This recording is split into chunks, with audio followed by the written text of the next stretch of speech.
اليوم عيد العمال، عمال النظافة على راسنا. الله يساعدك اخوي برخصتك. انت ليش قاعد اخوي؟ تعال. كل عام وانت بخير حبيبي. كل عام وانت بخير. الله يساعدك اخوي.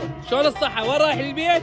اصعد ويانا. كل عام وانت بخير، صحة وسلامة. وراح نجمع اكثر من 50 عامل نظافة وسوينا لهم مفاجأة كلش حلوة.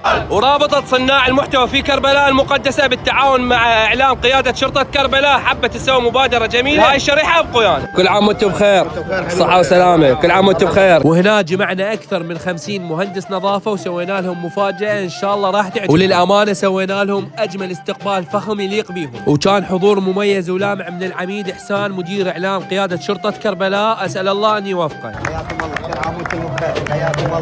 كل عام وانتم بخير. كل عام وانتم بخير. كل عام وانتم بخير. موفقين إن شاء الله. هذا شيء بسيط جدا من اخوانكم في الاجهزه الامنيه والاخوه في جروب صناع المحتوى في محافظه كربلاء.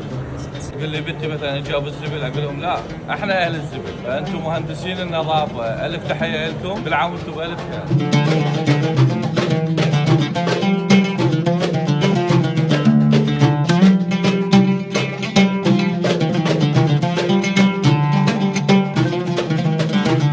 بعد ما تغدوا وزعنا لهم تذاكر مدفوعة الثمن من مدينة العاب النوارس. ان شاء الله يتهنون هم وعوائلهم. شكرا لمن ساهم بهذه المبادرة الخيرة، وبالخصوص مطعم جنات عدن. كل عام ومهندسين النظافه بالف خير.